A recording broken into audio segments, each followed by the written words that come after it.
number one biggest mistake. Here's the thing I see all the time: only bidding based on what's in your bank balance. When we get these lists of notes in, like we got in 72 notes this morning, 29 non-performing, 43 performing.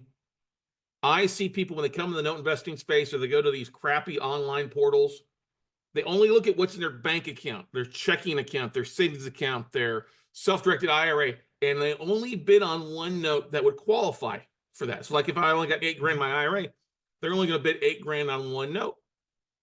And that's not the way to do it. If you want to get more deals accepted, A, bid on more than one deal. If you're waiting for the perfect deal, we'll talk about that later on. But if you want to bid on get something accepted, then bid on 10 deals, bid on 20 deals. One little $8,000 note is not going to get you where you want to go. But ultimately, if you just bid on one note and it doesn't get accepted, then you got to go and do research. I've always been for the proponent. Look at what's in your bank balance, and that's great. You've got something covered, but bid on multiple notes. Not all of them are going to be accepted. Most note investors only have about a 10% closing ratio. So make offers at 10 to get one.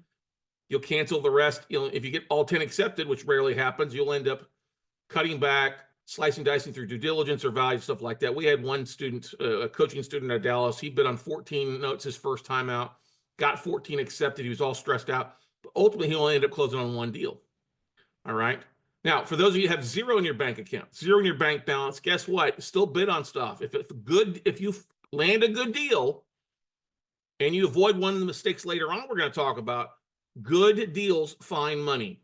You just got to talk and not be a wallflower when it comes to it. So the biggest thing, like I said, is you limit yourself by what's in your bank account.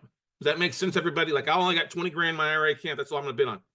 Look, there's a lot of private capital out there, a lot of private money, a lot of sources out there, people in your own warm market that are looking to put their money to work.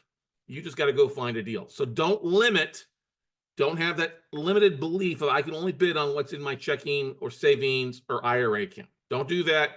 Bid on more assets, bid on more. It's one of the most thought-provoking and changing hurdles that all of our coaching students have come to understand. Like, oh, I'm not going to get everything accepted. I do need to make multiple offers. I don't have this in my account, but you're more likely to get something accepted if you do bid on more assets, and then through natural due diligence, progression, process of elimination, guess what? You close to something, and that's what you've got in your bank account. Great. If you don't, guess what? We'll talk about raising more capital for you. So that's the first one. Only bidding based on what's in your bank balance.